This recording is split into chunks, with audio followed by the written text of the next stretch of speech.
या देवी सर्वभूतेषु शक्तिरूपेण संस्थिता नमस्तस्यै नमस्तस्यै नमस्तस्यै नमो नमः। फारस की खाड़ी में बसा एक ऐसा राष्ट्र कि जहाँ पे दुर्गा माता विराजित है। आज हम ऐसे श्रीमान और सौभाग्यवती के साथ हैं जिन्होंने अखंड मेहनत के साथ, अखंड श्रम के साथ एक ऐसे मंदिर का पुनर्जीवन और ऐसे मंदिर का ईश्वरीय संस्था का संचालन किया है कि जिसके कारण असंख्य हिंदू और असंख्य भारतीय हम यहाँ पे पूजा कर सकते हैं और एक ऊर्जावान, गतिशील और अखंड एवं विश्व गुरु भारत का प्रार्थना कर सकते हैं। आइए हम इन श्रीमान श्रीमती के साथ पूजा करके इस साक्षात्कार की शुरुआत करते हैं। आइए श्रीमान। नमस्कार श्रीमान, नमस्कार श्रीमती जी। बहरीन राजसत्ता एक फारस की खाड़ी में हम अभी यहाँ पे माता की चौकी के बाद एक शास्त्रोक्त पूजन के साथ, भंडारे के साथ हम यहाँ पे अभी साक्षात्कार हेतु उपस्थित है। मैं सर्वप्रथम आपसे शुरुआत करना चाहूँगा कि कैसे रहा सफ़र, माता की चौकी आज हम यहाँ पे उपस्थित है, थोड़ा दर्शकों को भी हमें बताएं। जी, मेरा नाम पुष्पलता मानेकर है और हम कम से कम 2007 से यहाँ आ रहे मंदिर में। उस समय से यहाँ पे सेवा में कार्यरत है और माता रानी की इच्छा के बगैर कुछ भी नहीं कर सकते। माता रानी ने हमें बहुत सेवा दी है और हमें और कुछ नहीं चाहिए, बस हमें सेवा ही चाहिए। यही प्रार्थना करते हैं माता रानी से कि हमें सूक्ष्म सत्ता के रूप में हमें आशीर्वाद दे और हमें सेवा देती रहे, बस यही माता रानी से प्रार्थना करते हैं। और श्रीमान, आपका तो सफ़र एक पुरुष अगर हम कहते हैं यानी भारतीय परिवार में, तो उसके ऊपर बहुत सारी जिम्मेदारी रहती है जो हंसमुख चेहरे से वो निभाता है। और मैं जब यहाँ पे मैंने पहला मेरा कदम रखा उस वक्त से मैं आपको देख रहा हूँ, बहुत ही हंसमुख से आप हजारों श्रद्धालुओं को, भाविकों को आप मनपूर्वक उनका स्वागत करते हैं। तो कैसे यहाँ तक का सफ़र था?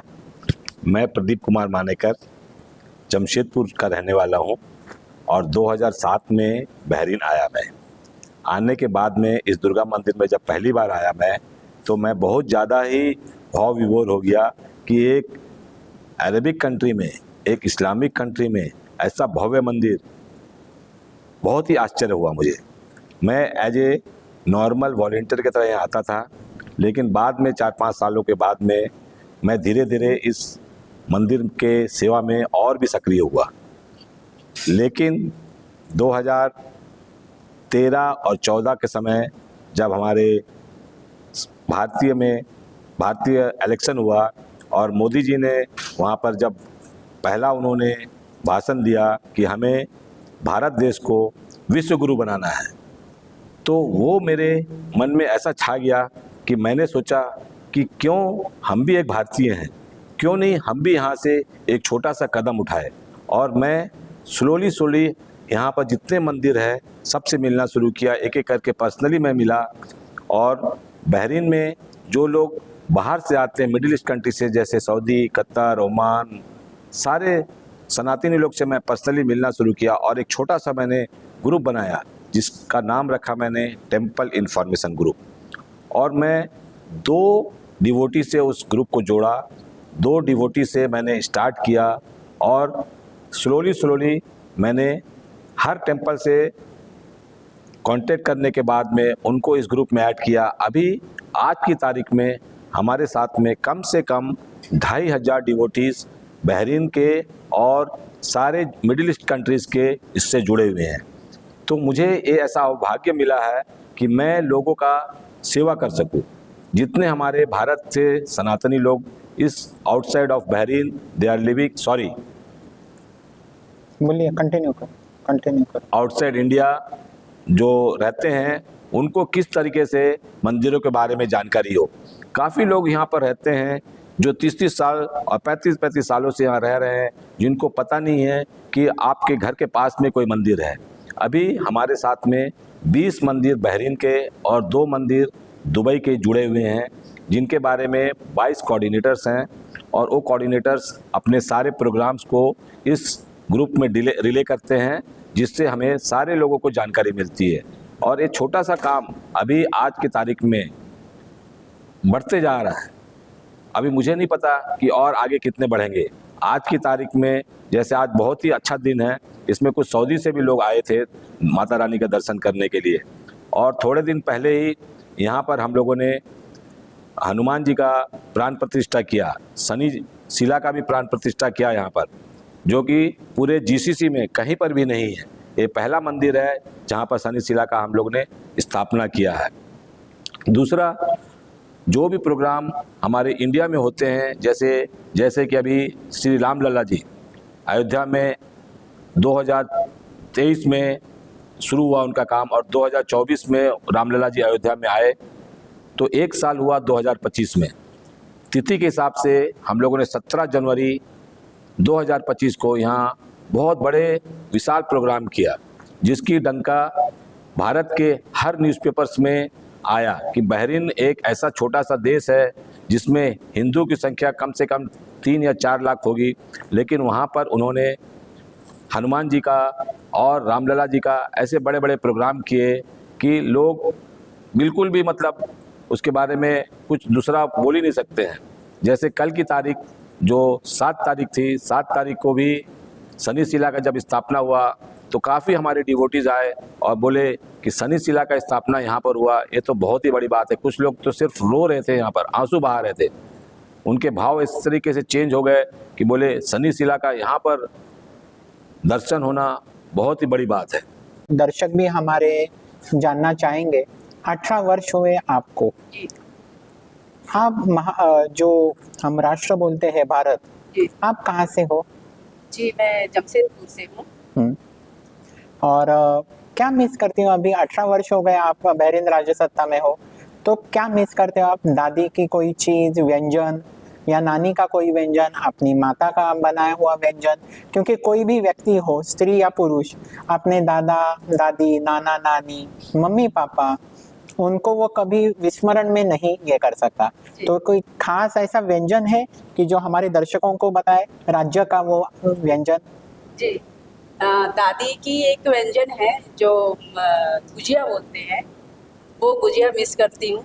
दादी तो अभी है नहीं, लेकिन उसको मिस करती हूँ। और रही बात, मैं जमशेदपुर से हूँ, तो जमशेदपुर में एक गुड़ के रसगुल्ले हैं, हाँ, वो यहाँ नहीं मिलते हैं। और दूसरी जो नमकीन में है, आलू बोंडे, जो मुंबई में आलू बोंडे बोलते हैं और जमशेदपुर में आलू चॉप बोलते हैं, हाँ। वो बहुत मिस करते हैं। ये दोनों नहीं मिलते हैं।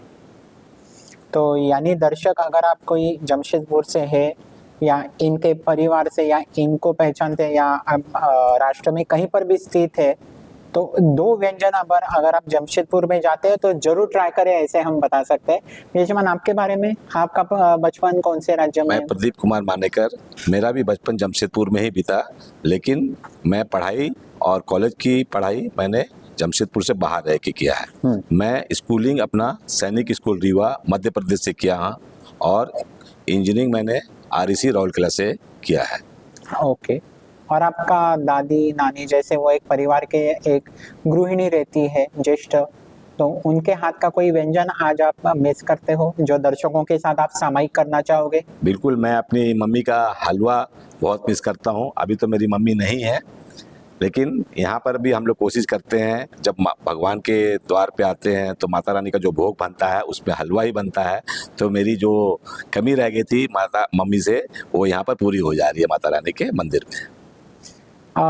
मैंने यहाँ पे, अभी आपने बताया कि आपके बचपन के बारे में, तो सैनिक स्कूल में आप पढ़े हो, तो बहुत ज़्यादा जो भी एक व्यक्ति विशेष है, जो कमांडर या एयर मार्शल रहते हैं बाकी के, उनके साथ आपका काफ़ी एक बचपन गुजरा होगा।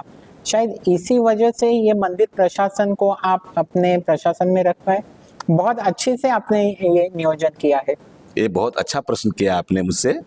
मैं जब सैनिक स्कूल में एडमिशन लिया तो मेरी उम्र सिर्फ मात्र 10 साल की थी। एक्चुअली सैनिक स्कूल पूरे भारत में हर स्टेट में एक सैनिक स्कूल होता है, जिससे जब 12वीं में पढ़ने के बाद में नेशनल डिफेंस एकेडमी जाते हैं और मिलिट्री में उन लोग का डायरेक्ट एंट्री होता है। मैं जब स्कूल में आया तो सिर्फ मात्र 10 साल का था मैं, और 6th क्लास में ही एडमिशन होता है। लेकिन आज की तारीख में अभी तो बचपन हमारा बहुत अच्छे, सभी ग्रुप में हम लोग खेलना कूदना, लेकिन मैं एक शेयर करना चाहूँगा कि अभी प्रेजेंट जो आर्मी चीफ हैं इंडियन गवर्नमेंट के और प्रेजेंट नेवल चीफ जो हैं, दोनों सेम स्कूल सैनिक स्कूल रीवा के ही प्रोडक्ट हैं, दोनों क्लासमेट हैं और मेरे से सिर्फ मात्र 1 साल सीनियर है। तो मेरा बचपन जो अभी आर्मी चीफ है उनके साथ में ज़्यादा बीता, क्योंकि वो खेल कूद में ज़्यादा रहते थे और मैं भी खेल कूद में रहता था, तो मेरी उनसे ज़्यादा फ्रेंडशिप ही थी।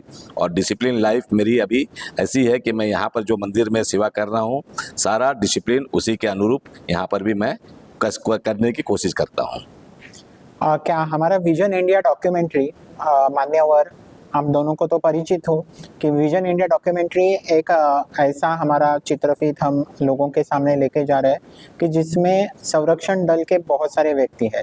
तो क्या हमारे माध्यम से आप इस ईश्वरीय संस्था में हमारे जो देश के प्रति संरक्षण में हमेशा 24/7 डटे रहते हैं, क्या उनको आमंत्रित करेंगे आप कि यहाँ पे ईश्वरीय सानिध्य में आ जाए? मेरी तरफ से तो मैं कोशिश 100% करूंगा, लेकिन जैसा कि मैंने सुना है कि जो भी आर्मी, नेवी, एयरफोर्स के रहते हैं उनको बाहर जाने के लिए बहुत सारी गवर्नमेंट की फॉर्मेलिटीज़ पूरी करनी पड़ती है। मैंने कोशिश किया था, अभी जो हमारे यहाँ पर हनुमान जी का प्राण प्रतिष्ठा हुआ उसके लिए मैं किसी चीफ गेस्ट को अपने क्लासमेट से ही किसी को बुलाऊं। जैसे मेरे क्लासमेट्स भी काफ़ी, जैसे छत्तीसगढ़ का मैं लूँगा तो उनके जो मिलिट्री एसोसिएशन के जो डायरेक्टर हैं वो भी मेरे क्लासमेट हैं, ब्रिगेडियर विवेक शर्मा। मध्य प्रदेश के जो डायरेक्टर हैं वो भी अरुण नायर जी हैं, वो भी हमारे क्लासमेट ही हैं। तो मैंने कोशिश किया था, लेकिन उन्होंने कहा कि नहीं, भारत से बाहर जाने के लिए हम लोगों को काफ़ी फॉर्मेलिटीज़ निभानी पड़ती है, इसीलिए शायद ये मुमकिन नहीं हो पाएगा। फिर भी हम इनके माध्यम से या हमारे जितने भी एक दर्शकगण हैं वो हम एक कोशिश करते हैं या हम आह्वान करते हैं कि आप सर्विस में हो, रिटायर्ड हो, कभी भी आर्मी मैन रिटायर्ड नहीं बोला जाता, हमेशा वो कार्यरत रहता है। फिर भी हम सहमत हैं श्रीमान, क्योंकि आप यहाँ पे रहते हैं तो हम सहमत हैं।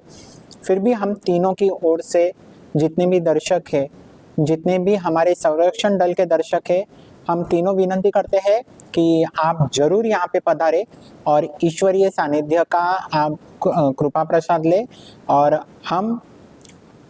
मैं थोड़ा सा लालची हो गया था, माफ़ी मांगता हूँ कि हमने ये दाम्पत्य आपके स्वागत के लिए हमेशा सदैव तत्पर रहेगा। मान्यवर, मैंने अभी यहाँ पे देखा भोलेनाथ जी यहाँ पे स्थापित है, हमारी माता रानी तो है ही, श्री राम लल्ला जी का एक सुंदर मोहक मूर्ति है। मैं यहाँ पे आया तो बहुत सारे दर्शक भाव विभोर हुए थे कि बहुत सारा जो एक भाविक थे उनके आंखों से एक अश्रु थे। जब मैं हनुमान जी का प्राण प्रतिष्ठा था तब मैं यहाँ पे उपस्थित था। कल के अत्यंत शुभ दिवस पर शनि देव का यहाँ पे स्थापना हुई, उसके बारे में हमारे दर्शकों को आप कुछ विचार अपने सामायिक करें। शनि शिला के बारे में हम लोग कोशिश बहुत सालों से कर रहे थे कि यहाँ पर कोई शनि मंदिर नहीं है बहरीन पे। एक मंदिर था जो किसी कारणवश उसको बंद करना पड़ा, और जो जीसीसी से आते हैं उनके यहाँ से भी कोई मंदिर वहाँ पर नहीं है। अगर हम जीसीसी की बात करेंगे तो सिर्फ बहरीन में ही मंदिर वगैरह है। कम से कम 20 मंदिरों को तो मैं ही जानता हूँ, जिसमें कृष्ण भगवान का मंदिर है, इस्कॉन है, अयप्पा मंदिर है। तो हनुमान जी का यहाँ पर मंदिर नहीं है और शनि भगवान का मंदिर नहीं है। तो हमने यहाँ पर शनि शिला के बारे में किसी अपने डिवोटी से बात किया, तो वो डिवोटी हमारे इंडिया से शनि शिला और हनुमान जी की मूर्ति लेकर आए और हमने कोई शुभ दिन देखकर हमने 7 तारीख को उसका स्थापना किया और प्राण प्रतिष्ठा किया यहाँ पर। आज हम देवी के ईश्वरीय संस्था में बैठे हैं, तो साक्षात्कार का एक आयोजन आपसे कुछ जानकारी भी लेना उचित था, और मुझे लगा कि वो दर्शकों के माध्यम तक बहुत सारे व्यक्तियों के पहुँचे। आपने हरिद्वार का एक अनुभव मुझे सामायिक किया था। मेरा कर्तव्य है कि आप वो हमारे दर्शक हैं उनको भी बताएं।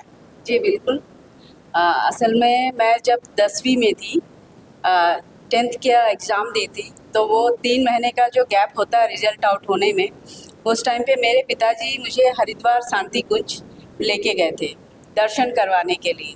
तो ऐसा है कि वहाँ पे जो गुरु थे, माता जी, गुरु जी, उन्होंने बोला कि बेटा बहुत अच्छी बात है, आप दर्शन करने आए हो, तो मैं माताजी और गुरुजी को बोली कि गुरुजी माताजी मुझे 3 महीने का श्रमदान यहाँ दे दीजिए।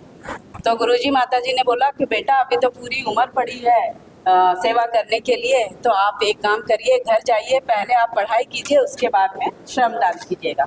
तो मैंने माताजी को बोला कि माताजी 3 महीने का जो समय है उसको मैं क्यों वेस्ट करूं, ये मैं अपने श्रमदान में लगाऊंगी। तो मैं 3 महीने हरिद्वार शांति कुंज में रहकर सेवा की, और सेवा मिली कि नहीं, हमारे बस में तो कुछ भी नहीं है सेवा करने की। जब तक सूक्ष्म सत्ता काम नहीं करेगी तो हमें नहीं मिलेगी, नहीं सेवा। मिलता।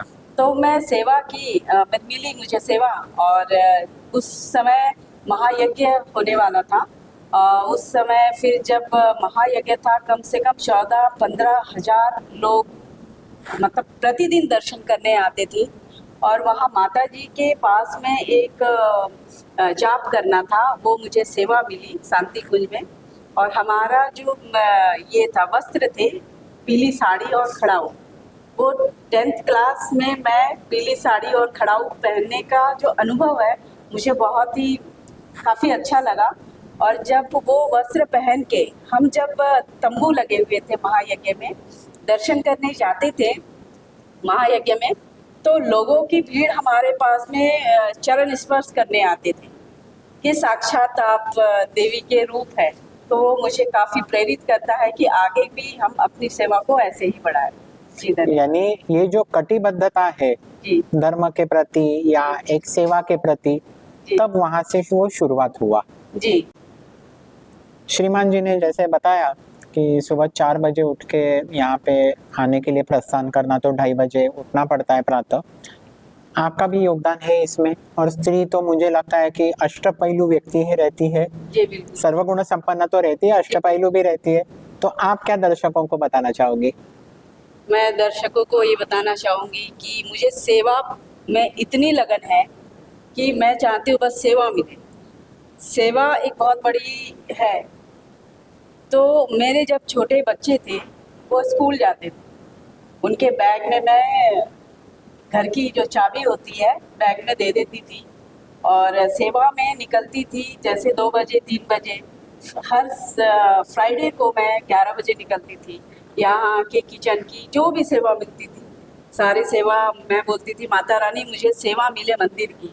कभी कभी ऐसा होता था कि मतलब मंदिर में जो बाथरूम होते थे, बाथरूम की भी कोई भी सेवा मिल जाए हमें, अगर बाथरूम साफ सफाई करने की भी सेवा मिल जाए वो भी हमारे लिए बहुत बड़ी सेवा होती थी। क्योंकि हम तो बाहर के देश में हैं, तो हमें सेवा मिले इससे बड़ी चीज़ हमारी खुशी की कोई भी बात नहीं है।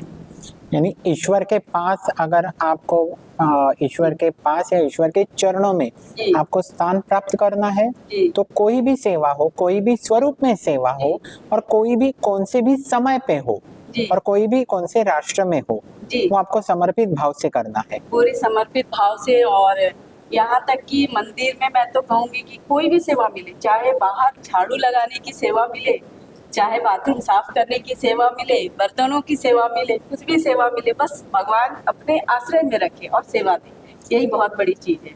आप दोनों को मैं एक व्यक्तिगत बात बताना चाहूंगा कि हमेशा पता नहीं, लेकिन ईश्वर मेरे ऊपर वो एक प्रसन्न है कि प्रसाद बांटने की सेवा हमेशा मुझे मिली, इसके कारण मैं ऐसा मोटू हो गया हूँ। लेकिन हर एक का हम ये लाइटर मोड पे है, तो एक जरूर मैं बताना चाहूंगा, ये एक संयम है ना, वो परिवार में होना चाहिए, सातत्य होना चाहिए, और ये अपनी पारिवारिक धरोहर में हो तो ही एक हम अपना सकते हैं। और दर्शकों आप भी देख सकते हो कि ये पति पत्नी के चेहरे पे जो समाधान और जो हंसमुख है, इसका कारण एक दूसरे को समझ के, एक दूसरे का समर्पित भाव समझ के आगे बढ़ना, मुझे लगता है यही एक जिंदगी का एक बहुत सफर है। अभी आप 25 वर्ष अपने विवाह का पूरा कर रहे हैं, आपके पुत्र पौत्री भी मुझे लगता है विदेश में स्थित है अभी। मान्यवर, हम इस्लामिक राष्ट्र में एक हिंदू ऐश्वर्य संस्था में है। बहुत सारे आभार, बहुत सारे ऋण रहेंगे, क्या आप कहना चाहोगे?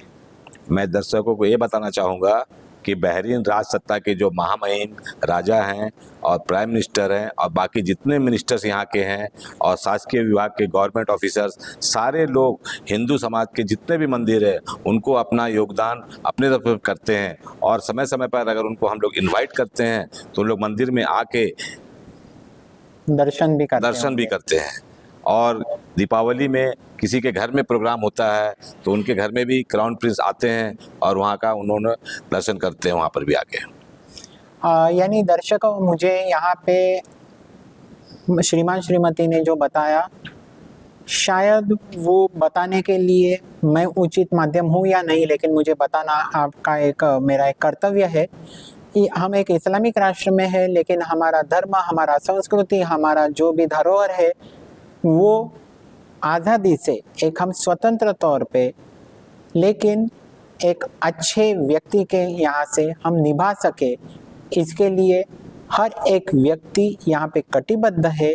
और ये जो ईश्वरीय संस्था निरंतर अपना कार्य कर रही है, उसके लिए हम सभी भारतवासियों को महामहिम राजसत्ता, महामहिम राज परिवार तथा मान्यवर प्रधानमंत्री का पूर्ण मंत्रिमंडल, यहाँ के प्रशासकीय जो भी संस्था है, पुलिस हो, एडमिनिस्ट्रेशन ऑफिस हो, जो भी हो, हर एक ऐसा व्यक्ति जो बहरीन राजसत्ता से जुड़ा हुआ है, इनके नागरिकों को भी हम सहृदय उनका आभार व्यक्त करते हैं कि उन्होंने हमारी संस्कृति, हमारे धर्म को प्रकट करने का और हमारे त्योहार मनाने का, इवन आपने जैसे बोला कि वो भी हमारे साथ वो त्योहार मनाते हैं।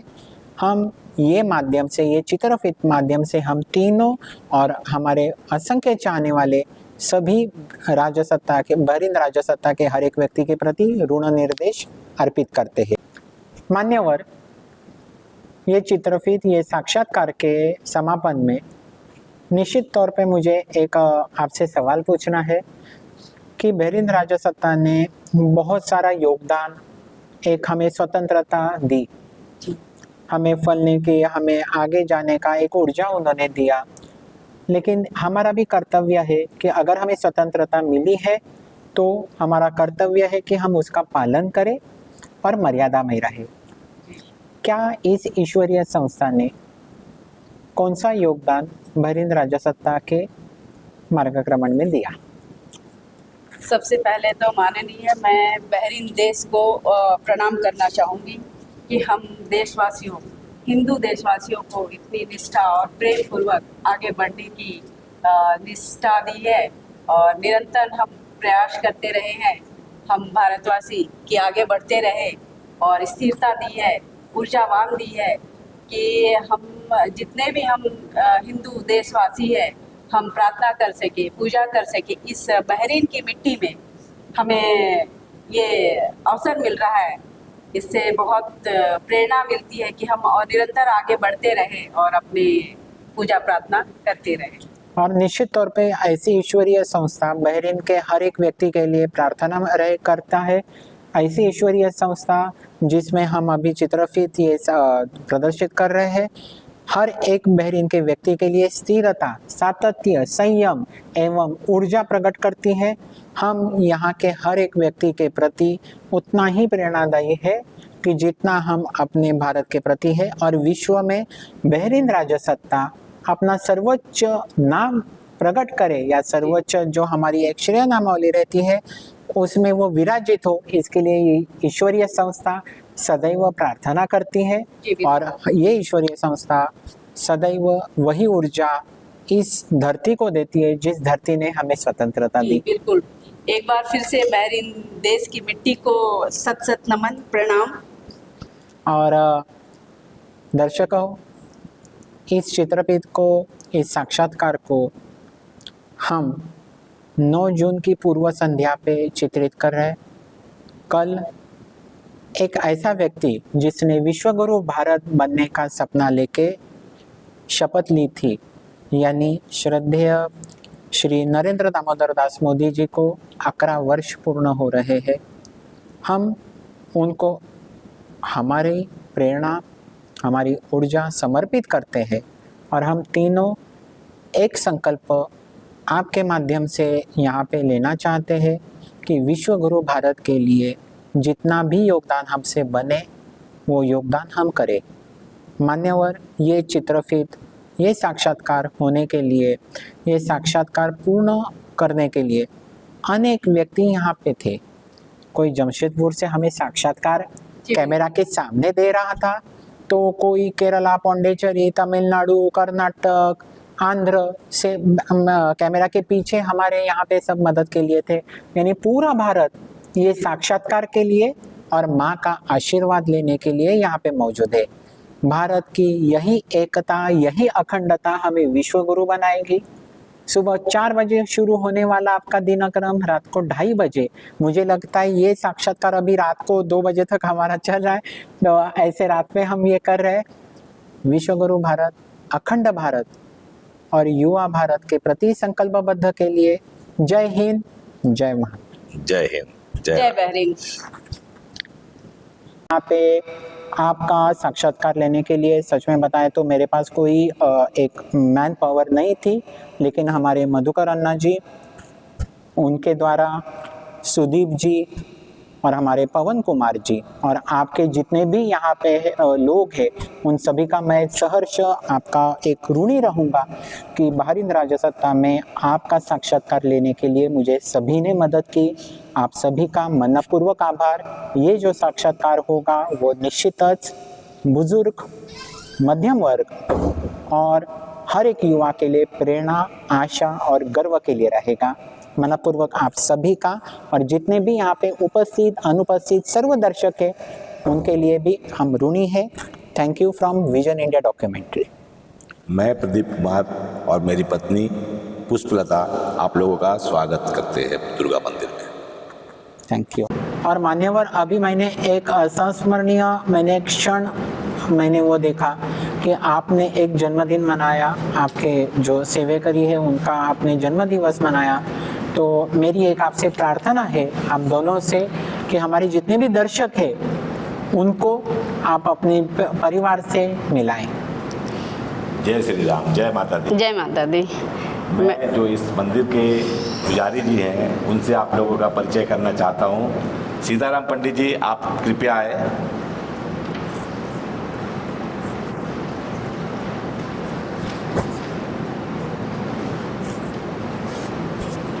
विराजिए। ये हमारे पंडित जी हैं जिस मंदिर में पूरे सेवा करते हैं और पूजा पाठ का काम यही करते हैं। मैं संजय पंडित जी को बुलाना चाहूँगा जो भारत से आए हुए हैं और शनि शिला का स्थापना का और प्राण पवित्र प्रतिष्ठा कार्य किया का था। पूरा कार्य इन्होंने इनके द्वारा हुआ है। जय श्री कृष्ण। विराजिए। और मैं अपने दुर्गा माता मंदिर के जो हमारे टीम हैं उनको भी यहाँ पर आमंत्रित करना चाहता हूँ। श्री देवेंद्र जी, प्लीज़ आप इधर आ जाएं।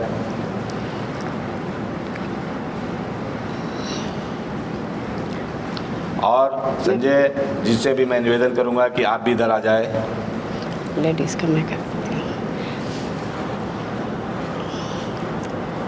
और जो हमारी नारी शक्ति है, नारी शक्ति जो सेवा में संलग्न है, उनसे मैं प्रार्थना करना चाहूँगी कि माननीय प्रीति जी कृपया आ जाइए आप।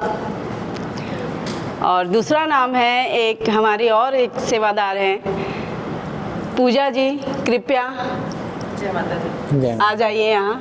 जय माता दी।